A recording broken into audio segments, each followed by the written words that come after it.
మన ధ్యాన భాగంగా కొలసీ పత్రిక 2వ అధ్యాయము 9వ వచనాన్ని అందరం కలిపి చదువుదాం.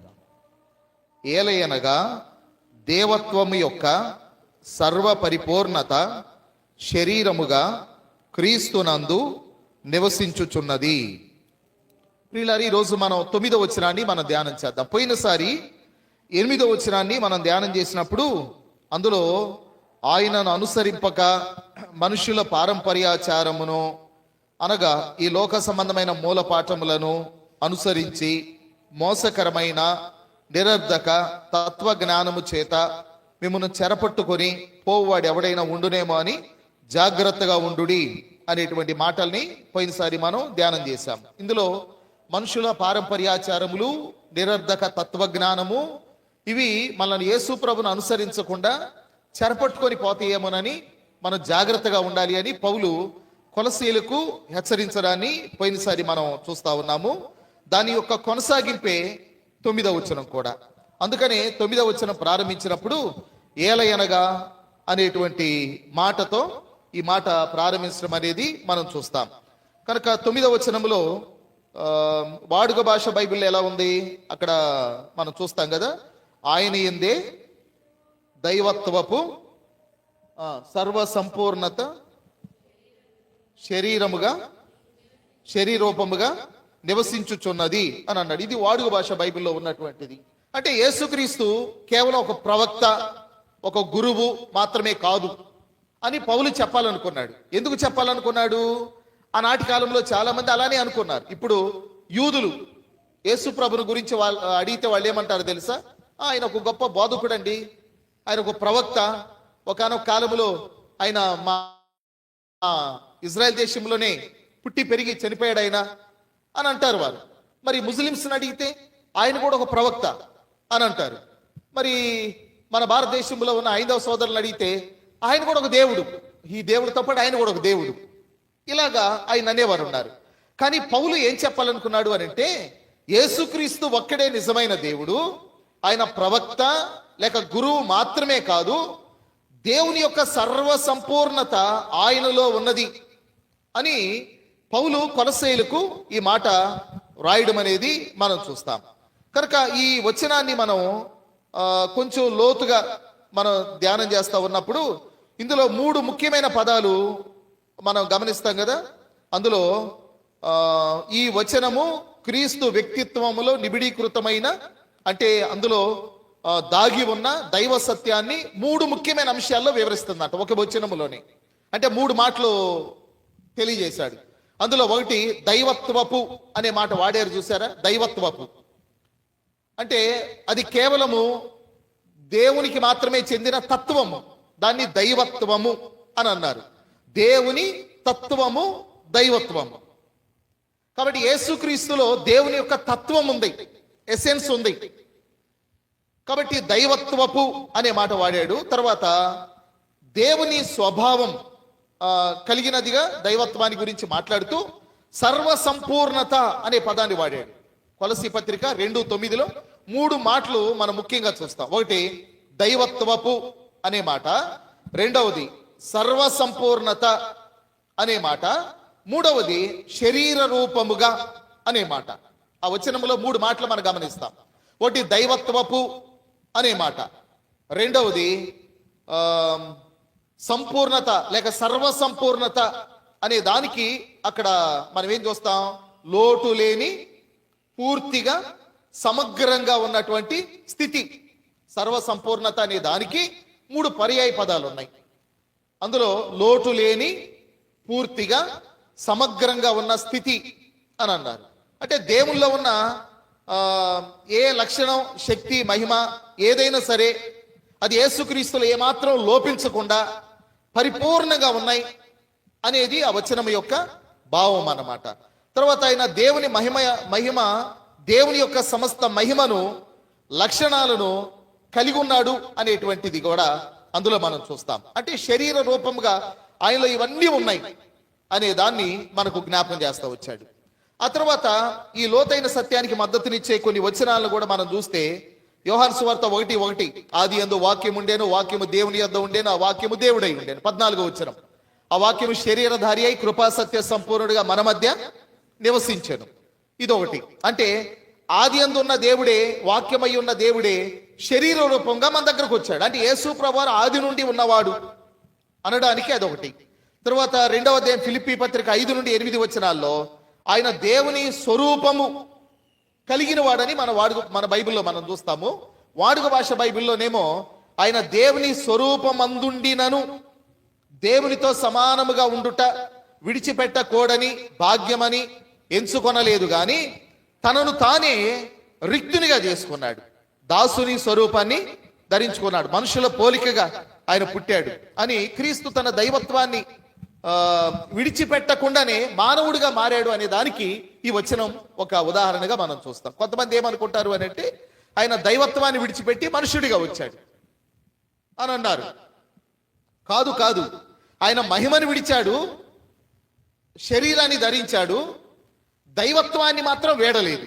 ఆయన శరీరంతో ఉన్నప్పుడు కూడా దైవత్వాన్ని కలిగి ఉన్నాడు. ఇప్పుడు మన భారతదేశంలో ఇన్కార్నేషన్ అనేది అంటే అవతారం అనే దాని గురించి చెప్పినప్పుడు మరి ఫలానా దేవుడు స్త్రీల విషయాలు ఇలా ఎందుకు చేశాడు, ఆయన వాళ్ళ స్నానం చేస్తుంటే వాళ్ళ బట్టలు ఎందుకు ఇలా తీసుకెళ్ళాడని ఒకవేళ మనం అడిగామనుకోండి, ఏమంటారు తెలుసా? అది అవతారం, అది ఆయన మానవుడిగా వచ్చాడు, దేవుడు కాదు, మానవుడిగా వచ్చాడు, అది అవతారం అని ఇంకెన్ని తప్పులైనా చేయొచ్చు అన్నట్టుగా అవతారములో ఇన్కార్నేషన్లో ఎన్ని తప్పులైనా చేయొచ్చు, ఆయన మనిషి మనలాంటి వాడే అన్నట్టుగా మన భారతదేశంలో ఉన్న అవతారాల గురించి మాట్లాడడం జరుగుతుంది. కానీ యేసు ప్రభు యొక్క అవతారాన్ని గురించి మాట్లాడినప్పుడు ఆయన దైవత్వాన్ని వేడలేదు, ఆయన శరీరంతో ఉన్న సంపూర్ణ దేవునిగా ఆయన మనం చూస్తాము.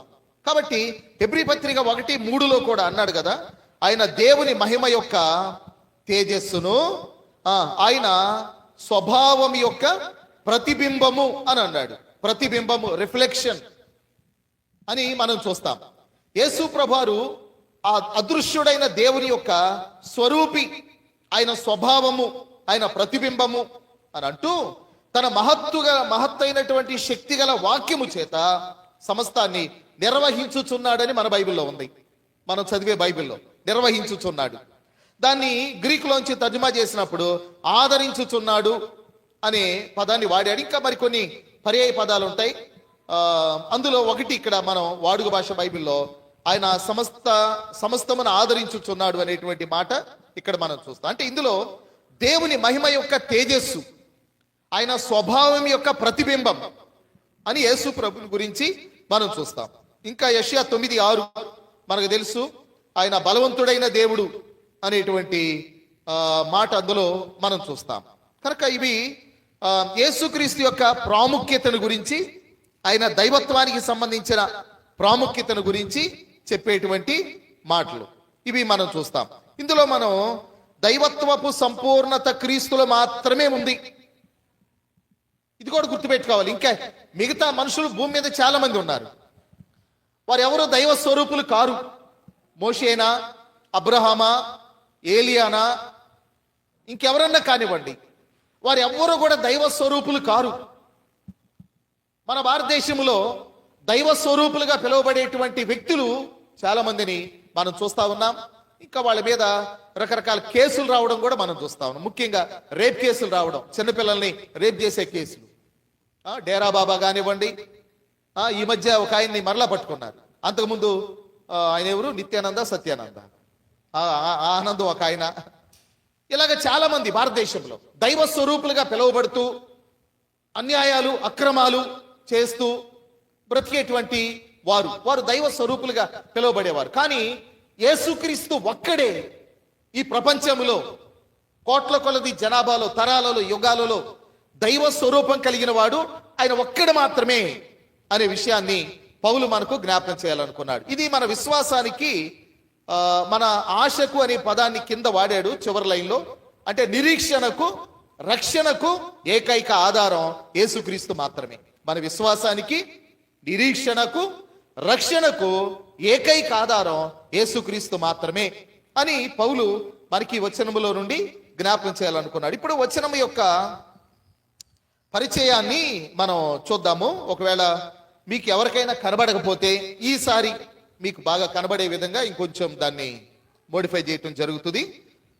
ఇప్పుడు ఇందులో నుండి మనం వచనం యొక్క పరిచయాన్ని మనం చూస్తాం. మనం 9వ వచనములో ఏం చదివాము? క్రీస్తుల దైవత్వ సంపూర్ణత శరీర రూపంలో నివసిస్తుంది. ఇది వాడుక భాష బైబిల్. మన బైబిల్ ఎలా ఉంది?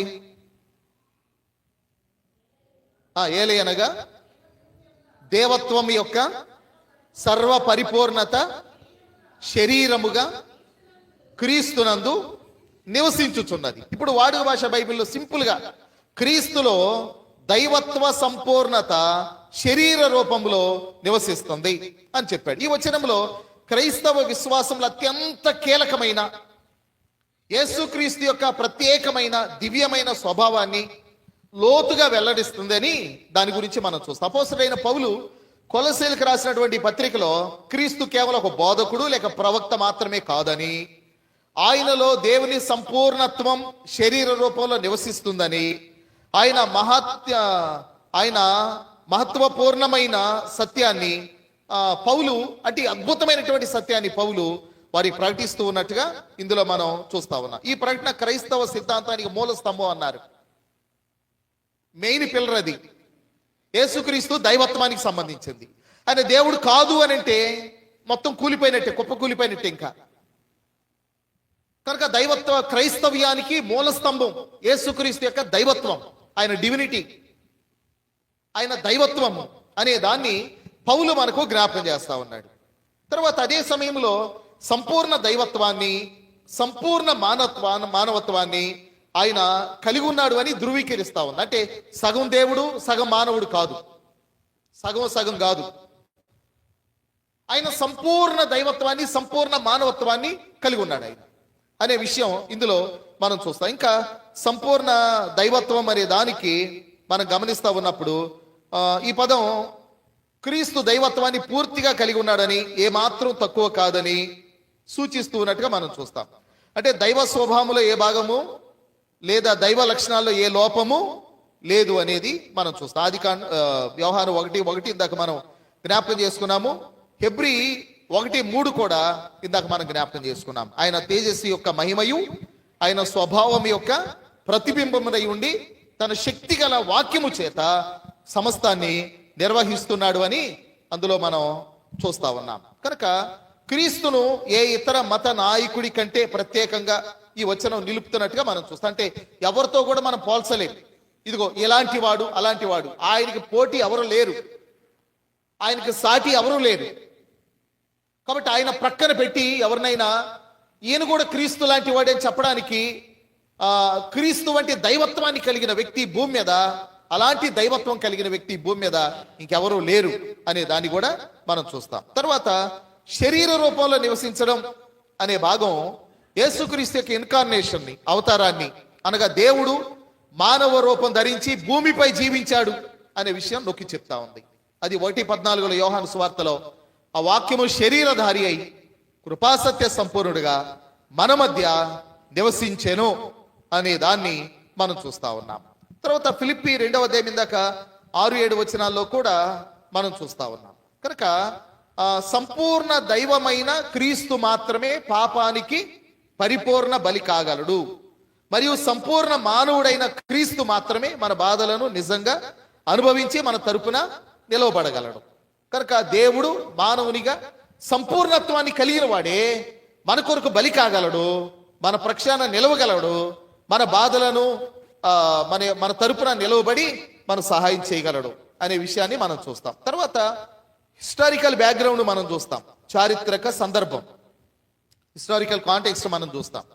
కొలస్సీలకు రాసినటువంటి పత్రిక యొక్క చారిత్రక సందర్భం నేను పరిచయంలో మొదట్లో జ్ఞాపకం చేశాను. కొలస్సీలు ఎలాంటి వారు అనే దాన్ని, ఆ కాలంలో వారు ఎదుర్కొన్న తీవ్రమైన మతపరమైన సవాళ్లకు ప్రతిస్పందనగా ఈ పత్రిక పౌలు రాసినట్లు మనం చూస్తాము.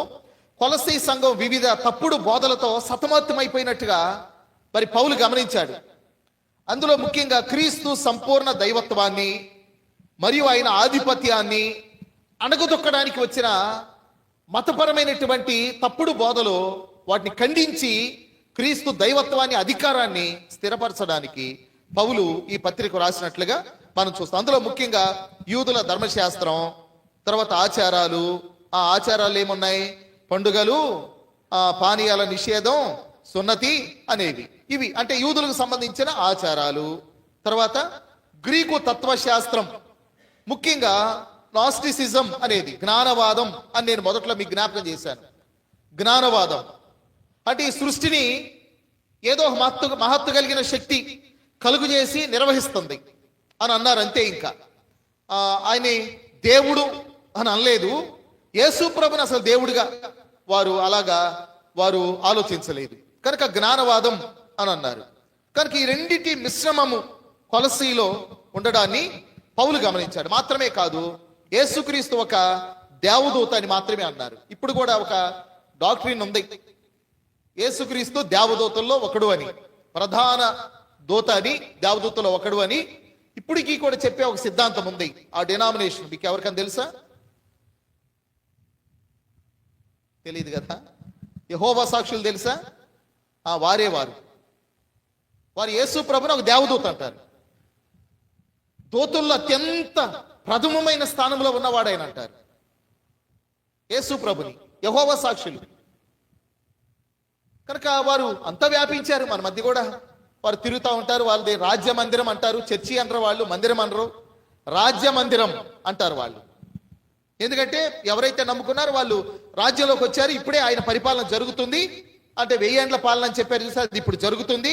ఆయన రాజ్యంలోకి మనం వచ్చేసే, మన రాజ్యం వేరు అని చెప్తారు యెహోవా సాక్షులు. వారు యేసు ప్రభుని ఒక దేవదూత మాత్రమే అంటారు. ఆ దినాల్లో కూడా కొంతమంది అలాగన్నారు.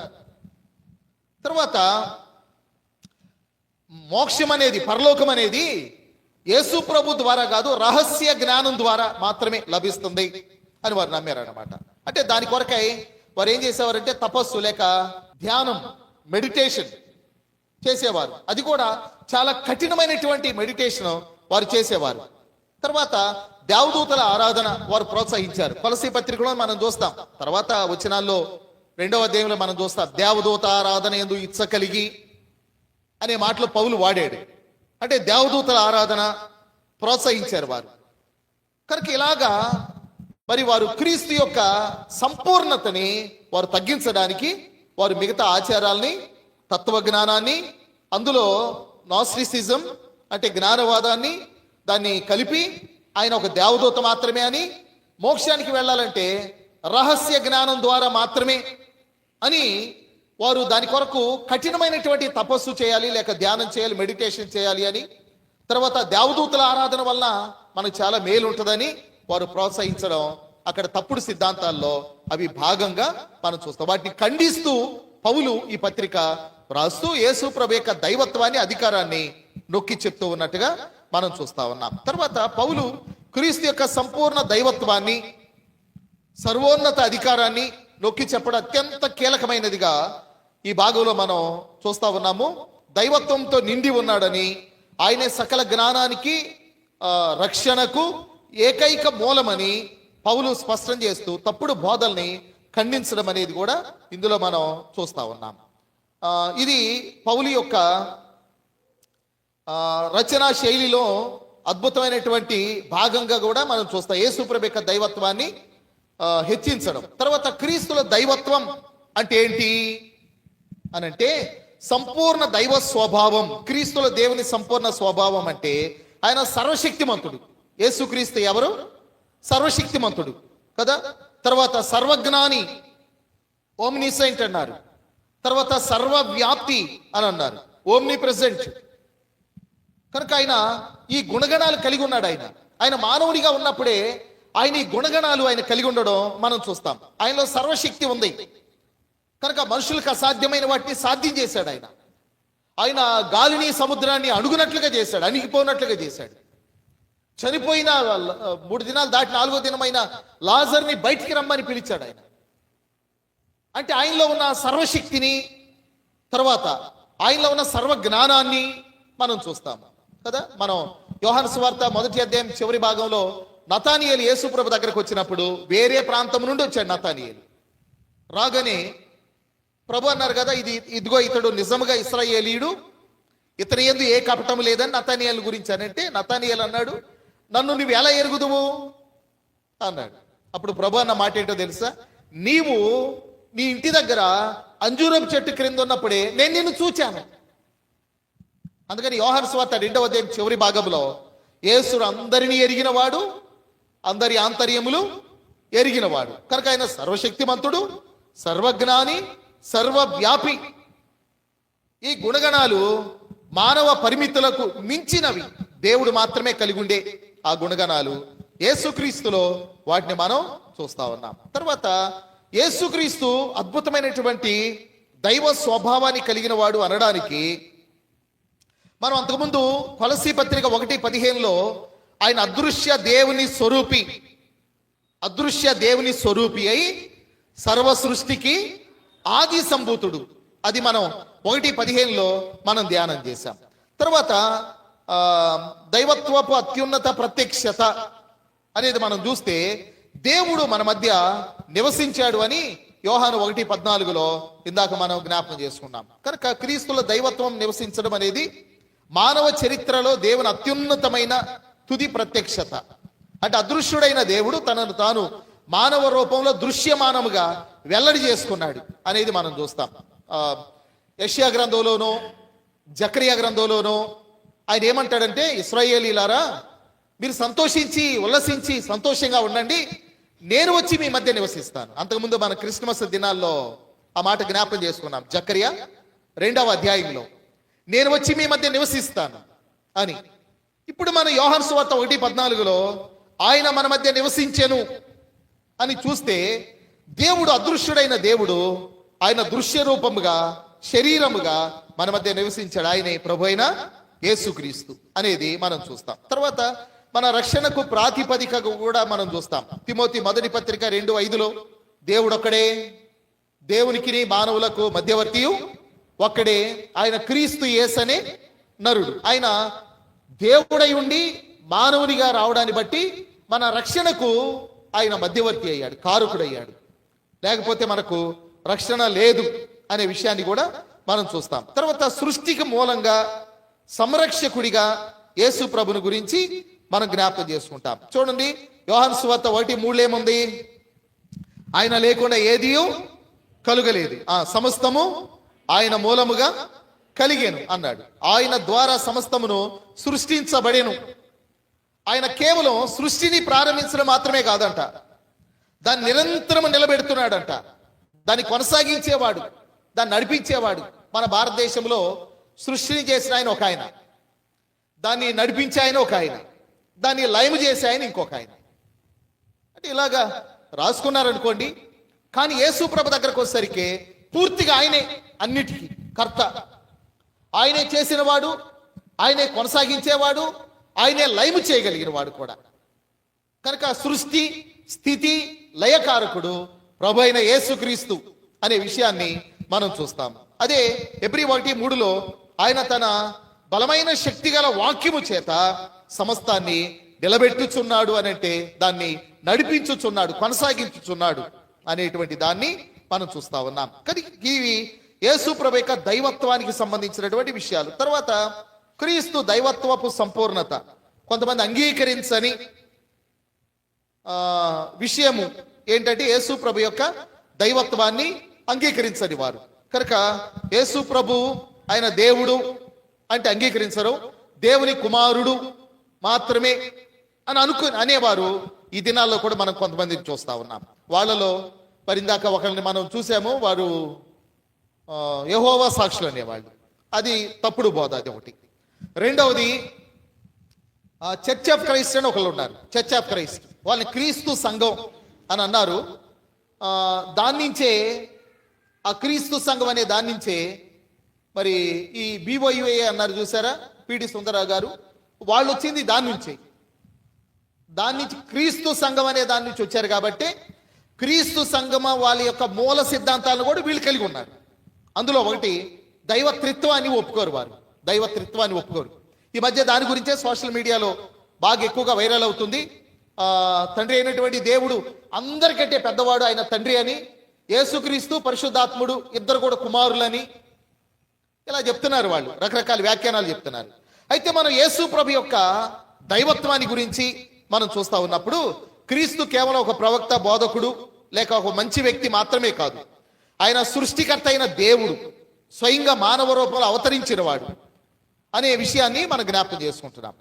తర్వాత త్రిత్వపు ధృవీకరణ అనే దాన్ని ఇందులో మనం గమనిస్తూ ఉన్నప్పుడు క్రీస్తులో దైవత్వం యొక్క సంపూర్ణత నివసించడం తండ్రి, కుమారుడు, పరిశుద్ధాత్మ అనే త్రిత్వ సిద్ధాంతాన్ని ధృవీకరిస్తూ ఉంది. కనుక త్రిత్వం అంటే ఏమి లేదు, ముగ్గురులో ఉన్న ఐక్యతని త్రిత్వాన్ని అన్నారు. ట్రైయూనిటీ, దాన్నే ట్రినిటీ అని అన్నారు. ట్రైయూనిటీ ట్రినిటీ అయ్యింది. ట్రైయూనిటీ ట్రినిటీ. యేసుప్రభు ఒక మాట అన్నారు కదా, ఆయన నేను తండ్రి ఏకమై ఉన్నాం. ఎక్కడది? యోహాను సువార్త 14:9. ఫిలిప్ అడిగాడు, ప్రభువా మాకు తండ్రిని కనపరచు, అదే మాకు చాలు. అప్పుడేమన్నాడు ఫిలిప్, ఇంతకాలం నాతో ఉన్నావు, నన్ను ఎరుగవా? నన్ను చూచిన వాడు తండ్రిని చూచినట్లే. నేను తండ్రి ఏకమై ఉన్నాం. ఆ యూనిటీనే, అంటే ముగ్గురులో ఉన్న యూనిటీని, తండ్రి, కుమార, పరిశుద్ధాత్మలో ఉన్న యూనిటీని ట్రైయూనిటీ అన్నారు. దాని నుండే ట్రినిటీ అనే పదం వచ్చింది, అంతే, అంతకుమించి ఏమీ కాదు. కానీ కొంతమంది దీన్ని అంగీకరించిన వారు ఉన్నారు. కనుక తండ్రి, కుమారుడు, పరిశుద్ధాత్ముడు ముగ్గురు ఒకటే, ముగ్గురు సమానమే. ఇప్పుడు సమానమే అనే మాట మనం ఎక్కడ చూసాం? ఫిలిప్పీ పత్రిక 2వ అధ్యాయం 5-8 వచనాల్లో ఆయన దేవునితో సమానముగా ఉండుట అనే మాటను చూసారా? సమానము, తక్కువ కాదు అని గుర్తుపెట్టుకోవాలి. పరిశుద్ధాత్మ దేవుడు కూడా తక్కువ కాదు. కనుక తండ్రి పెద్ద దేవుడు, క్రీస్తు 2వ దేవుడు, పరిశుద్ధాత్మ 3వ దేవుడు కాదు. ముగ్గురు దేవుళ్ళ కాదు, దేవుడు ఒక్కడే. కానీ ఆయన ఎలా ఉన్నాడు? ముగ్గురుగా ఉన్నాడు. తండ్రిగాను, కుమారునిగాను, పరిశుద్ధాత్మగాను, 3 వ్యక్తిత్వాలు కలిగిన వాడు. మరి ముగ్గురు దేవుళ్ళు కాదు మళ్ళీ, కానీ ఒక్కడే దేవుడు, ఆయన ముగ్గురుగా ఉన్నవాడు. దాన్ని మనము ట్రైయూనిటీ లేక ట్రినిటీ లేక త్రిత్వము అని మనం దాన్ని పిలుస్తా ఉన్నాం. యేసు ప్రభు ఆయన సంపూర్ణ దైవత్వాన్ని ఆయన కలిగిన వాడు అనేటువంటి విషయాన్ని మనం జ్ఞాపకం చేసుకుంటున్నాం. ఇది కొలసీ పత్రిక 2:9లో ఆయన చెప్పాలనుకున్న ఉద్దేశం, పౌలు యొక్క ముఖ్య ఉద్దేశం. ఇందులో క్రీస్తులో సంపూర్ణత అనేది ఒకటి మనం చూస్తాం. 2:10లో మనం ఆ తర్వాత వచ్చే వారం ఆ వచనాన్ని మనం ధ్యానం చేస్తాము.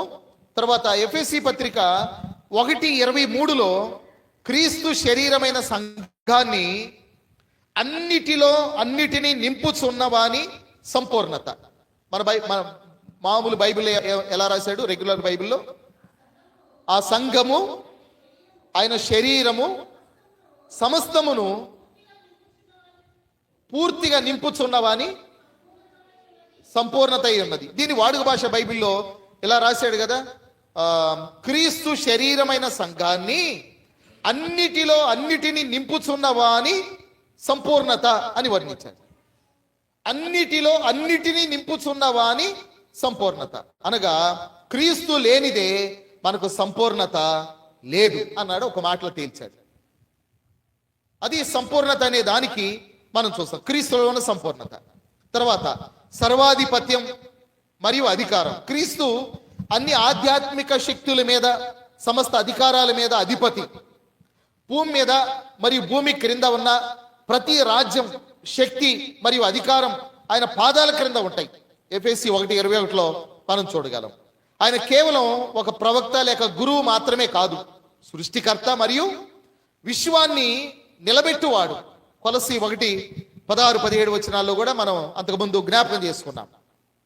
ఆయన అధికారం కేవలం కనిపించే వాటిపై మాత్రమే కాదు, అదృశ్యమైన వాటి మీద కూడా, కనిపించని ఆత్మల ప్రపంచం మీద కూడా ఆయన అధికారం ఉంది అనే విషయాన్ని మనం జ్ఞాపకం చేసుకుంటున్నాం. అందుకే కదా సేనాదయం పట్టిన వాడిని ఆయన అందులో ఉన్న దయ్యాల్ని వెళ్ళిపోమ్మనంటే వెళ్ళిపోయినాయి.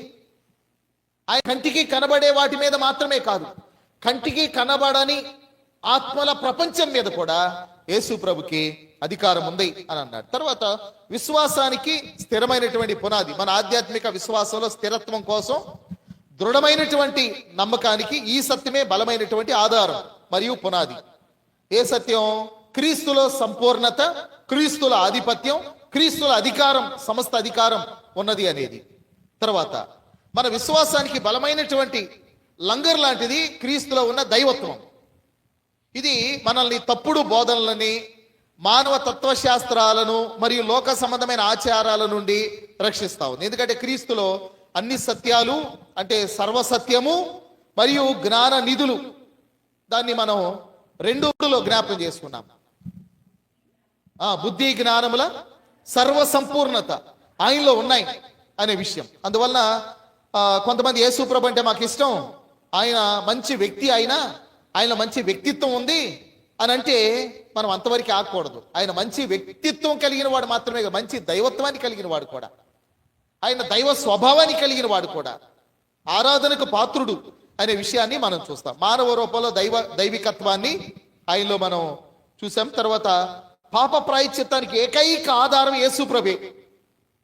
ఆయన ఒక్కడే తండ్రితో మనలను సమాధానపరచగలిగిన వాడు, మన కొరకు వెల చెల్లించగలిగిన వాడు, తర్వాత సకల కాలాలకు సరిపోయినటువంటి రక్షణను మన కోసం సిద్ధం చేసిన వాడు ఆయన ఒక్కడే. అంటే రక్షణకు, పాప ప్రాయశ్చిత్తానికి ఆయన ఒక్కడే ఆధారము లేక సరిపోయిన వాడు అనే విషయాన్ని మనం చూస్తాం. ఆ తర్వాత జ్ఞానము మరియు సత్యనిధుల మూలం కూడా ఆయన అని 2:3 మనం అంతకుముందు కూడా జ్ఞాపకం చేసుకున్నాం. ఆ తర్వాత క్రీస్తు దైవత్వపు ఆచరణాత్మక ప్రభావాలు, అంటే మనం ఆయన దైవత్వపు సంపూర్ణత ఆయనలో నివసిస్తుందనే సత్యాన్ని అర్థం చేసుకోవటంలో ద్వారా మన దైనందిన జీవితంలో చాలా మార్పు అనేది అది తీసుకొస్తుందనే దాన్ని ఇందులో నుండి మనం చూస్తాం. అందులో ఒకటి దైనందిన నిర్ణయాలు అని అన్నాడు. యేసు సంపూర్ణ దేవుడని గ్రహించడం మన నిర్ణయాలకు దిక్సూచి.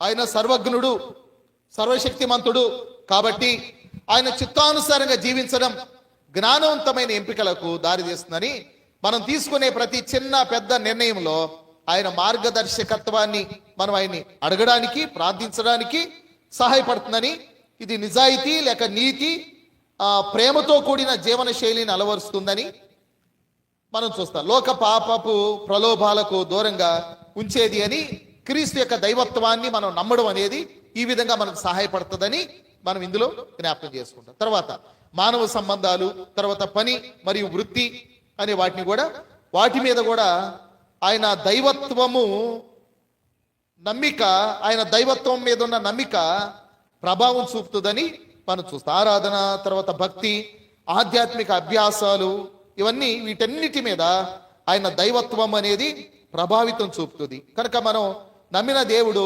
బలహీనుడు కాడు. తర్వాత మనం నమ్మిన దేవుడు మనకు ఒక మంచి మాదిరి. మనం నమ్మిన దేవుడు శక్తి గలవాడు, మనం అడుగు వాటికంటే, ఊహించు వాటికంటే అత్యధికంగా చేయగలిగిన వాడు అనే విషయాన్ని మనం జ్ఞాపకం చేసుకుంటాం. అందుకే కదా యేసుప్రభు నమ్ముకున్నాక మరలా జద్దుకుంటున్నాం మనం. ఎందుకంటే అక్కడికంటే ఎక్కువైన శక్తి ఎవరిలో ఉంది? ఆయన దైవత్వాన్ని నమ్మకపోతేనే అట్లాంటి వాటికి వెళ్ళేది, మనం వాటి మీద ఆధారపడేది. మిగతా విశ్వాసాల మీద ఎప్పుడు ఆధారపడతామంటే ఆయన దైవత్వాన్ని, ఆయన సంపూర్ణతను, సంపూర్ణ అధికారాన్ని మనం నమ్మకపోవటం వల్ల, సరిగ్గా నమ్మకపోవటం వల్లనే. నమ్మితే మన జీవన శైలిలో మార్పులు చేస్తాయి. నమ్మకపోయినప్పుడు మనం బలహీనమైపోతాం.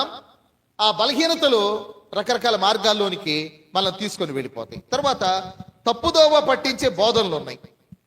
అందులో క్రీస్తు దైవత్వాన్ని తగ్గించడం. కనుక చర్చ్ ఆఫ్ క్రైస్ట్ అనేవాళ్ళు కానీ, లేక యెహోవా సాక్షులు అనేవాళ్ళు కానీ, ఇంకా మరికొన్ని డినామినేషన్స్ ఉన్నాయి. వారు యేసు ప్రభు యొక్క దైవత్వాన్ని తగ్గించేటువంటి బోధనలు వారు చేసేవారు. తర్వాత మానవ సాంప్రదాయాలు.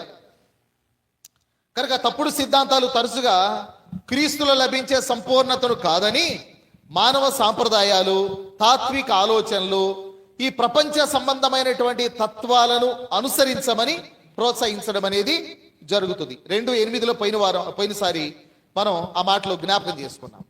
తర్వాత ఇది విశ్వాసులను క్రీస్తుపై ఆధారపడడం నుండి దూరం చేసి వ్యర్థమైన బాహ్య నియమాలపైన దృష్టి పెట్టేలాగా చేస్తూ ఉంటారు. అందుకని వాళ్ళకి క్రీస్తు యొక్క దైవత్వం మీద ఆధారపడిన వారు పౌర్ణమిలు, అమావాస్యలు, మంచి రోజులు, దిక్కులు, దిశలు అన్నీ చూస్తారు. అది 2:8 కొలసీ పత్రికలో ఉంది. అవన్నీ బలహీనమైనటువంటివి.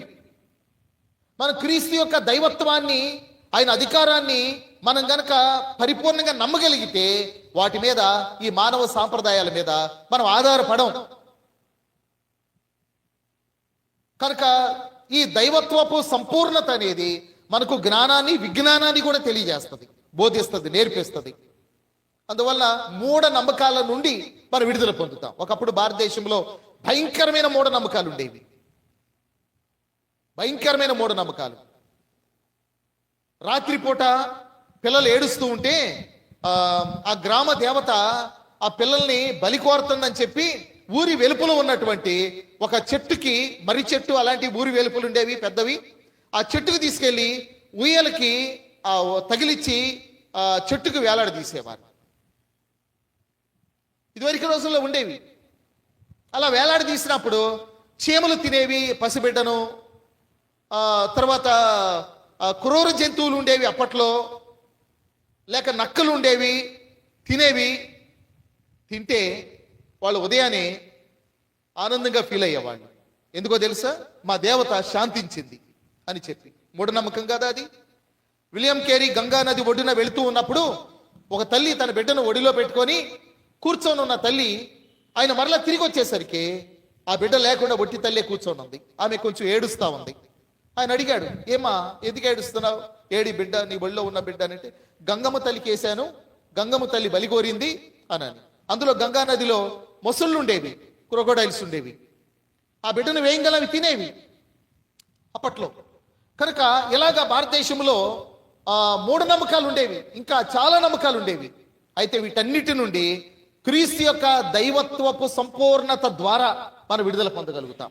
యేసుక్రీస్తునందలి విశ్వాసము ద్వారా, ఆయన్ని పూర్తిగా నమ్మడం వలన, ఆయన అధికారాన్ని ఒప్పుకోవడం వలన, ఆయన అన్నిటికంటే కూడా గొప్పవాడు, ఏదైనా చేయగలడు అని నమ్మడం వలన, వాటి నుండి, మానవ సాంప్రదాయాల నుండి, ఈ ప్రాపంచిక తత్వాల నుండి, ఆ తర్వాత వ్యర్థమైనటువంటి పద్ధతుల నుండి మనం విడుదల పొందడానికి అవి మనకు సహాయపడతాయని మనం జ్ఞాపకం చేసుకుంటున్నాం. తర్వాత ఆధ్యాత్మిక అవరోధాలు.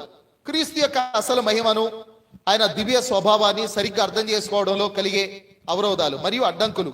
ఈ తప్పుడు బోధనల లక్షణం. అవి విశ్వాసులను క్రీస్తులో ఉన్న నిజమైన స్వేచ్ఛ మరియు పరిపూర్ణత నుండి పక్కదారి పట్టిస్తాయి, వారి ఆధ్యాత్మిక ఎదుగుదలను అడ్డుకుంటాయి అని. యేసుక్రీస్తు మనకి స్వేచ్ఛనిచ్చాడు, కానీ మరలా తీసుకెళ్ళి మనం ఏం చేస్తామంటే తప్పుడు బోధల వలన మరలా బంధకాల్లోనికి వెళ్ళిపోతాం. గలతీ పత్రిక 5:1 పౌలు ఇలా అన్నాడు కదా. గలతీ పత్రిక 5:1 ఏమన్నాడు? క్రీస్తు మనలను, గలతీ పత్రిక 5వ అధ్యాయము, ఈ స్వాతంత్ర్యం అనుగ్రహించి క్రీస్తు మనలను స్వతంత్రులనుగా చేసి ఉన్నాడు, కాబట్టి మీరు స్థిరముగా నిలిచి మరలా దాస్యమను కాడి క్రింద చిక్కుకొనకుడి. అంటే తప్పుడు బోధలు అనేవి ఏం చేస్తాయి? యేసుక్రీస్తు మనకి ఇచ్చిన స్వేచ్ఛ, స్వాతంత్ర్యము నుండి మరలా వెనక్కి తీసుకెళ్ళి మరలా బంధకాల్లోనికి నెట్టేస్తాయి, మరలా సంఖ్యలలోనికి నెట్టేస్తాయి. కనుక కొంతమందికి చాలా భయము, ఆ భయం వల్లనే వాళ్ళు ఎవరు ఏది చెప్పినా నమ్ముతారు. దేవుడంటే భయం ఉండదు, కానీ లోక సంబంధమైన భయం మాత్రం బాగుంటుంది. దారిన పోతూ పోతూ ఈ చెట్టు ఇక్కడ ఉండకూడదు, మీకు కలిసి రాదు అని అంటే ఎంత భయం. కనుక ఈ భయాలు అనేవి మనల్ని ఏం చేస్తాయి అంటే మరలా క్రీస్తు నుండి వెనక్కి తీసుకెళ్ళిపోయి రకరకాల బంధకాల్లోనికి మనల్ని తీసుకెళ్ళిపోతాయి. యేసు ప్రభు మనల్ని స్వతంత్రులుగా చేశాడు కనుక మరలా దాస్యమను కాడి కింద మీరు చిక్కుకోవద్దు. కనుక ఆధ్యాత్మిక అవరోధాలు అన్నారు వాటిని. తర్వాత దూతల ఆరాధన. కొంతమంది దూతలను ఆరాధించడం అనే దాన్ని కూడా మనం చూస్తున్నాం. ఇంకా దూతలను ఆరాధించడం అదొకటైతే, ఇప్పుడు వచ్చింది సాతాను ఆరాధన. భారతదేశంలో కూడా ఉంది సాతాను ఆరాధించడం. కాబట్టి ఇలాంటి ఆరాధనలు తప్పుడు సిద్ధాంతాల ద్వారా వచ్చినవి. తర్వాత ఆహార నియమాలు, తర్వాత రకరకాల పండుగలు కదా. ఈ మధ్య కూడా పండుగ అయిపోయింది, అయినా ప్రార్థనకు వస్తూ బాప్తీసం పొందుతూ కూడా పండుగ రోజు పప్పలు ఉండని వారు ఉన్నారు. తర్వాత ముగ్గు వేసి వాడెవడో ఇంట్లోంచి బయటికి పోవటానికా, బయట నుంచి ఇంట్లోకి రావడానికా ముగ్గు గీసే వాళ్ళు ఉన్నారు. మళ్ళీ ప్రార్థనకు వస్తూనే ఏ ఆహార నిబంధనలు, పండుగలు అనేవి. కొలసి 2వ అధ్యాయం 16-17 వచనాల్లో కూడా మనం వాటిని గురించి చూసాం. తర్వాత ఆత్మానుభవాలపై అధిక ప్రాధాన్యత. అంటే వాళ్ళు వాక్యం కంటే కూడా పర్సనల్ ఎక్స్పీరియన్స్ ఉంటుంది. చూసారా, నాకు దేవుడు కనపడ్డాడు, స్వరం వినబడింది, కళలు వచ్చినాయి, దర్శనాలు వచ్చినాయి, వాటిని ఆత్మానుభవం అని అన్నారు. వాటి మీద ఎక్కువగా ఆధారపడ్డాం వాక్యం కంటే కూడా. కనుక ఈ విషయాల్లో కూడా మనం చాలా జాగ్రత్తగా ఉండాలి. కనుక కళ వచ్చింది అని దాని మీదే ఆధారపడి అది ఇక తప్పుడు మార్గాల్లోనికి వెళ్ళేటువంటి వారు ఉన్నారు. కనుక దేవుడు నాకు చూపించాడు, ఎలా చేయమన్నాడు అని వాక్యానికి విరుద్ధంగా చేసేవారు కూడా ఉన్నారు. ఎందుకంటే సాతానుడు కొన్నిసార్లు మనం దేన్ని నమ్ముతామో దాని ద్వారానే తప్పుడు మార్గంలోనికి తీసుకెళ్ళిపోతుంది. నువ్వు దర్శనాలు నమ్ముతావా? సాతానుడు వెలుగుదూత వేషం వేశాడు. వాడు తప్పుడు దర్శనాల ద్వారా నిన్ను తప్పుడు మార్గంలో తీసుకెళ్ళడానికి కూడా ప్రయత్నం చేయొచ్చు. నువ్వు కళలు నమ్ముతావా?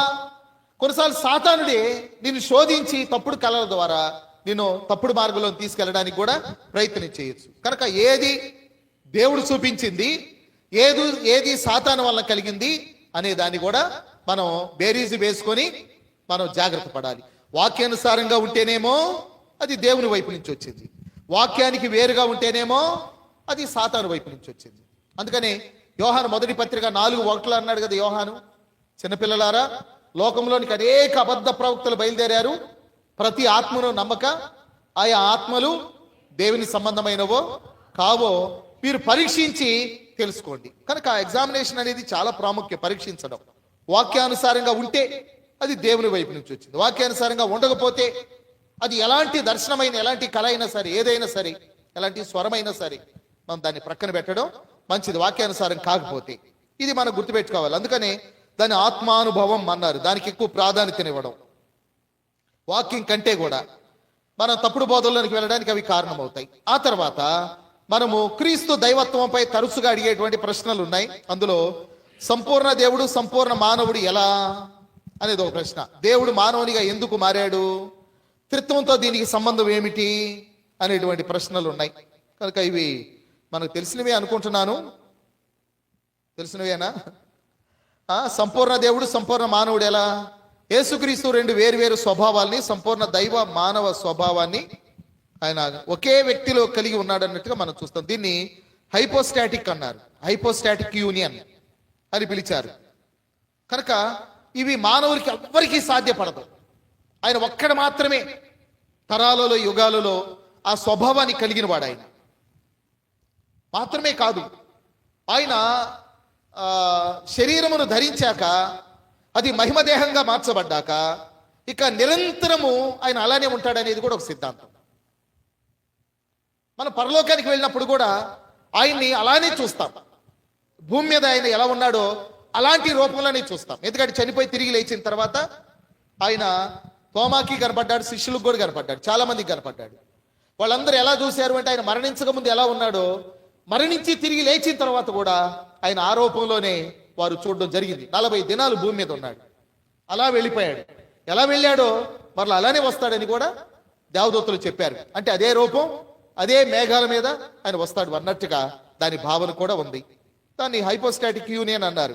ఆయనలో దైవ మానవ స్వభావం అనేవి ఎల్లప్పుడూ ఉండేవి అనేది కూడా మనం చూస్తాం. తర్వాత దేవుడు మానవునిగా ఎందుకు మారాడు? దేవుడు మానవునిగా మారడానికి ముఖ్య కారణం మన రక్షణే. మానవ జాతి పాపం వల్ల దేవుని నుండి వేరు చేయబడింది. పాపానికి ప్రాయశ్చిత్తం చేయడానికి ఒక సంపూర్ణ పాపరహిత బలి అవసరం. అది దైవికమైనది మాత్రమే కాగలదు. క్రీస్తు మానవునిగా వచ్చి మన పాపాల్ని తనపై వేసుకొని సిలువపై మరణించాడు. తద్వారా దేవునితో మనలను సఖ్యపరిచాడు, సయోధ్యపరిచాడు, సమాధానపరిచాడు అనేది కూడా మనం చూస్తాం. త్రిత్వంతో దీనికి ఉన్న సంబంధం ఏంటి అనేది, క్రీస్తు దైవత్వం త్రిత్వ సిద్ధాంతానికి మూలస్తంభం. దేవుడు ఒకే వ్యక్తి కాడని, 3 వ్యక్తులని, ఆయన తండ్రిగాను, కుమారుడుగాను, పరిశుద్ధాత్మగాను ఉన్నాడు అని బైబిల్ స్పష్టంగా చెప్తుంది. యేసు దేవుని కుమారుడు, ఆయన తండ్రితో సమానమైన దైవిక స్వభావాన్ని కలిగి ఉన్నాడు. కొంతమంది అంటారు కుమారుడు అంటే తండ్రి కంటే తక్కువే కదా అనని. అది మన లెక్కల్లో. కుమారుడు అంటే భూమి మీద మనుషులు అనుకున్నటువంటి ఈ కుమారుడు కాడు. ఆయన ఈ లెక్కల్లో కాదు, మన అంచనాల ప్రకారం వేయకూడదు. కుమారుడు అన్నప్పుడు అక్కడ వేరు, ఆ లెక్క వేరు. మనం మానవ రీత్యా ఆలోచించి కుమారుడు అనగానే ఆయన తక్కువ కదా, తండ్రి ఎక్కువ కదా, ఇలా అనుకునే వాళ్ళు ఉన్నారు. అయితే మనం అనుకున్న విధానం కాదు, మన పద్ధతి కాదు. ఎందుకంటే టైం కూడా భూమి మీద ఉన్న టైం వేరు, ఇతర గ్రహాల మీద ఉండే టైం కూడా వేరు, అంతే కదా. కానీ కుమారుడు అన్నప్పుడు మనం అనుకునేది వేరు, దేవుని వాక్యం చెప్పేది వేరు. కాబట్టి ఆయన దేవుని కుమారుడు, ఆయన తండ్రితో సమానమైన దైవిక స్వభావాన్ని కలిగి ఉన్నాడు. ఆయన మానవునిగా అవతరించినప్పుడు ఆయన దైవత్వం మారలేదు, కానీ ఆయన మానవ స్వభావాన్ని స్వీకరించాడు. ఇది త్రిత్వంలో దైవిక వ్యక్తుల మధ్య ఉన్న నిత్య సంబంధాన్ని నొక్కి చెప్తుంది. ట్రైయూనిటీ అని ఇందాక మనం దాన్ని జ్ఞాపకం చేసుకున్నాం. తర్వాత క్రీస్తు దైవత్వంపై ఆధారపడడం ఎందుకు ముఖ్యం అంటే రక్షణకు, సమాధానానికి లేక శాంతికి అది కారణం. విశ్వాసం బలపరచబడ్డానికి. ఆ తర్వాత ఏకైక మోక్ష ప్రదాత, దైవ జ్ఞానం మరియు దైవ సత్యం ఆయనలో మాత్రమే ఉన్నవి. ఆయన పరిపూర్ణ అధికారం కలిగిన వాడు. నిత్య జీవం మరియు నిరీక్షణకు ఆయనే కారణభూతుడు అనేది మనం చూస్తాం. ఆ తర్వాత క్రీస్తు దైవత్వాన్ని అంగీకరించడం, పరిణామాలు మరియు ఆశీర్వాదాలు అనేవి కూడా మనం ఇందులో చూస్తాం. ఇందులో క్రీస్తు దైవత్వాన్ని తగ్గించడం వల్ల కలిగే పరిణామాలు ఏంటంటే రక్షణకు అది ప్రమాదం అవుతుంది. కనుక యేసుక్రీస్తు దైవత్వాన్ని తగ్గించినట్టు ఎవరైనా మాట్లాడితే కనుక వారికి మనం దూరంగా ఉండడం అనేది మంచిది. అది రక్షణకు ప్రమాదకరం. విశ్వాసం బలహీనపడడానికి అది కారణం. ఆధ్యాత్మిక అంధకారం ఏర్పడుతుంది. అదే యేసు ప్రభు యొక్క దైవత్వాన్ని కనుక మనం అంగీకరిస్తే నిత్యమైన రక్షణ, అచంచలమైనటువంటి విశ్వాసం, సంపూర్ణ జ్ఞానం మనం పొందుతాం. ఆ తర్వాత క్రీస్తులో సంపూర్ణత పొందిన జీవితం, దాని గురించి మనం చూసినప్పుడు నూతనమైన జీవితం, క్రొత్త జీవితం అనేది మనం గమనిస్తాము. దాన్ని కొరింథీ 2వ పత్రిక 5:17లో కాబట్టి ఎవడైనను క్రీస్తునందున్న ఎడల వాడు నూతన సృష్టి, పాతవి గతించెను, సమస్తము క్రొత్తవాయి. ఇక్కడేమన్నాడు? కాబట్టి ఎవడైనను క్రీస్తునందున్న ఎడల వాడు నూతన సృష్టి, పాతవి గతించెను, ఇదిగో సమస్తమును నూతనవాయి. రోమపత్రిక 6:4లో కూడా మనం బాప్తిస్మము ద్వారా క్రీస్తు మరణములోనికి పాతి పెట్టబడితిమి గనుక క్రీస్తు మృతుల్లో నుండి తండ్రి మహిమ వలన ఎలాగూ లేపబడినో అలాగే మనం కూడా నూతన జీవన విధానములో నడుచుకొనుటకు మరణములోనికి పాతి పెట్టబడితిమి అని అన్నాడు. అంటే క్రీస్తులో సంపూర్ణత పొందిన ఒక నూతనమైన జీవితాన్ని మనం కలిగి ఉంటాం. తర్వాత పాపం యొక్క విముక్తి, దైవత్వం యొక్క నివాసం, ఆయన మనలో నివసించడం, మహిమలో పాలు పంపులు పొందడం, ఆయనతో పాటు మనం కూడా ఆయన మహిమలో పాలు పంపులు పొందే ఆ భాగ్యాన్ని మనం కూడా కలిగి ఉంటాం. తర్వాత ఆత్మీయ జ్ఞానం, మార్గదర్శకం, ఇవి మనం చూస్తాం. తర్వాత మన జీవితంలో కొలస్సై 2:9 యొక్క ప్రభావాన్ని మనం చూద్దాము. ఇది బహుశా చివరిగా మనం చూసేటువంటిది. క్రీస్తులో దైవత్వం యొక్క సంపూర్ణతని, దానివల్ల కలిగేటువంటి ప్రయోజనాల్ని మనం చూద్దాము. పరిణామాలు, దాన్ని అంగీకరించడం ద్వారా కలిగే పరిణామాలు, ఇందాక మనం వాటిని గమనించాము. ఇందులో క్రీస్తులో సంపూర్ణత పొందిన జీవితాన్ని గురించి కూడా మనం చూచాము. ఆ తర్వాత మన జీవితంలో కొలస్సై 2:9 అది ఎలాంటి ప్రభావాన్ని చూపుతుంది? ఆ వచనం అంటే సాంప్రదాయాల నుండి మనల్ని విడిపేస్తుంది. తర్వాత స్థిరమైన విశ్వాసం కలిగి ఉండడానికి అది మనకు సహాయపడుతుంది. ఆ తర్వాత ఆధ్యాత్మిక బలం, పరిపూర్ణతలో ఎదగడం, సమస్త ఆధిపత్యంపై అధికారం కలిగినటువంటి క్రీస్తు మీద మనం ఆధారపడ్డం అనే దాన్ని మనం చూస్తాం. చివరిగా ఇదిగో ఇక్కడ గుర్తుంచుకోండి అని ఒకటి మనం చూస్తున్నాం కదా. ఇందులో కొలస్సై 2:9లోని సత్యం కేవలం ఒక మత సిద్ధాంతం కాదు, అది మన దైనందిన జీవితంలో ఒక జీవన విధానం, లైఫ్ స్టైల్. అది క్రీస్తు దైవత్వం మనలో నివసించడం వల్ల ప్రతి రంగంలోనూ అద్భుతమైన మార్పులు కలుగుతాయి. మన ఆలోచనలు, మాటలు, చేష్టలు అనేది, క్రియలు, సంబంధాలు అన్నీ ఆయన పరిపూర్ణతను ప్రతిబింబించేలాగా రూపాంతరం చెందుతాయి. ఆయనలో మనం సంపూర్ణలం కాబట్టి మనకి ఇక దేనికి కొరత లేదు, ఏ శక్తికి లోబడాల్సిన అవసరము లేదు, ఇంకా దేనికి భయపడాల్సిన అవసరం కూడా లేదు. ఇది క్రీస్తు ద్వారా మనకు లభించిన గొప్ప ఆశీర్వాదం. పౌలు ఒక మాట అన్నాడు, నేను క్రీస్తును పోలి నడుచుకొనిచున్న ప్రకారం మీరును నన్ను పోలి నడుచుకోండి. అలా నడుచుకోవడానికి ఈ వచనం మనకు ఎంతో సహాయపడగలదు అనే దాన్ని కూడా మనం జ్ఞాపకం చేసుకుంటున్నాం. ఇవి ఈ దినాన ఇందులో మనం నేర్చుకున్నటువంటి విషయాలు: దైవత్వ సంపూర్ణత, విశ్వాస పునాది, జాగ్రత్త పడడం, అధికారం మరియు శక్తి క్రీస్తులో ఉందని నమ్మడం, ఆ తర్వాత న్యాయ తీర్పునకు ఆధారం.